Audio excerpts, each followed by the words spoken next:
recently a couple of things have happened that have forced a question into my mind that maybe you can help me answer. Now, what I want you to do is think of the price that you think is acceptable to pay for a headset. Like, what is that figure in your mind that you think to yourself, yeah, that's an acceptable amount of money.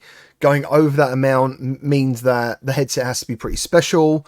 Like, what is that ballpark figure where you'll consider buying a headset? Now, I'm going to predict, and I could be wrong, but I'm going to predict it's around $499, about $500. That is the mark that I think most people are at right now. And that's a consideration. You know, you'll be interested. You'll want to learn more info and find out about the headset. Let me know in the comments if I'm wrong. I could be wrong, but that's what I think is around the figure. Now, recently I went hands-on with Apple Vision Pro. Now, if you haven't seen that video, there's a link in the video description. And that headset costs $3,500, and it's not sold at a loss. They are selling that headset, as far as I know, at what it actually costs for them. And that includes, obviously, research and development, materials. They're not losing money. And they sold, I believe, 180,000 on the first day. And it makes me wonder a few things. One, obviously, people love Apple, right? We know that. Some people love Apple, and they'll just be interested in it because it's from Apple. But I do wonder whether any of those have the figure that you had and I had in our heads about how much a VR headset is. And they don't know.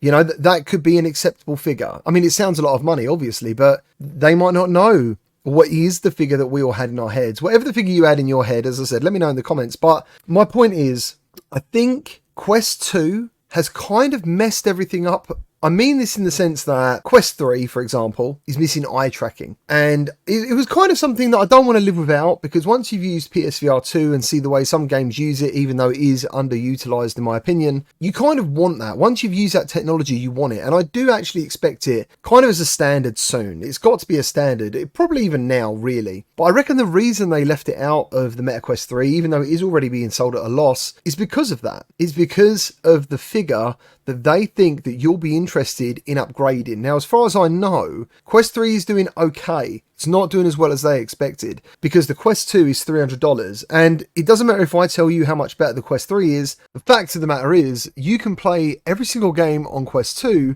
as you can on Quest 3. And if you haven't tried something better, like pancake lenses and, you know, just the overall form factor, mixed reality, you kind of think to yourself, well, if I haven't tried it and I don't really need to try it, I don't really care about it. And then you move on to PSVR 2s, and a lot of people are very against the price because it is more than the console. Now, a lot of you have PS5, so you feel to yourself maybe $500 for this headset is okay. But most of you probably bought PSVR 2 because you had the PSVR or have experienced the VR in some way or another. So from the outside, a lot of people look at that headset and think, $550? No way, dude. Now, considering all the power of PSVR 2 is actually in the console, it's not in the headset, the whole thing is $1,000. That's how much it would cost for you to have a VR experience if you had nothing. And it just left me thinking, like, what is the acceptable amount people should want to pay? And the reason I say this is because if you combined Apple Vision Pro, Quest 3 and PSVR 2, you've kind of got everything you want. You've kind of got the ultimate headset. Like, it's got everything I would want personally when I think about it. But how much would you pay for that? And I think that's why Meta left eye tracking out of Quest 3, because it would have pushed it over that benchmark. You know, I know you can buy the more expensive one with storage, but there's a reason for that. The point was to hit the baseline, $499. Now, personally, I think the next generation headsets are going to be more expensive. What are you willing to pay to have something better? And by that, I mean, Quest 2 is kind of making these expectations of what we need to pay for good hardware. They're doing a slim model, apparently. I'm sure you guys all know about that. I've never made a video about it, but apparently a Quest 3 Slim is coming out at some point this year. So it's probably the lowest storage model with no controllers, and it's going to hit $299 again. And that worries me. I mean, it's nice to think that it is decent mixed reality. If you didn't see my Apple Vision Pro video, I didn't think the pass-through was actually that amazing. It was good, it was better, but it wasn't that amazing in comparison to Quest 3. And it kind of makes me worry that, is all that information combined holding excellence back? No one wants to pay $3,000 for it. I don't want to pay $3,000 for a VR headset, but I do think the ballpark figure should be $1,000.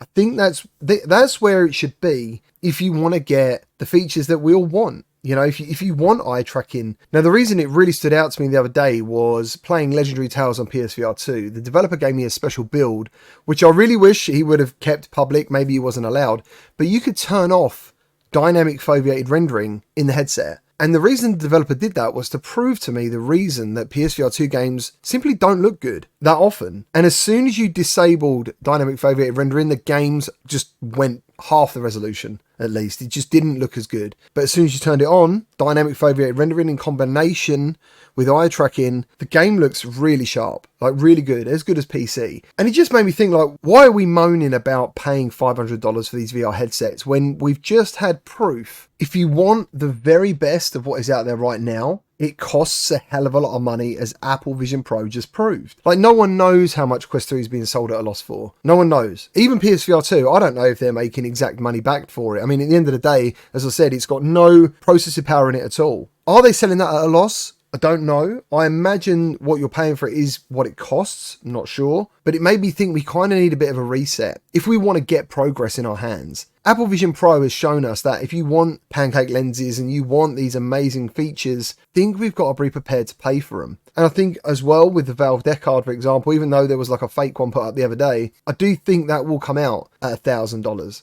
At least. I think that's going to be the ballpark figure, $999. I'll be very surprised if it's lower than that, because this technology isn't cheap and it's a fantastic way to play video games. And at the moment, if we want this progress to continue, I think we need a reset on the price tag attached to it. Let me know your thoughts down in the comments. Please like and subscribe if you enjoyed this video, and I look forward to seeing your comments.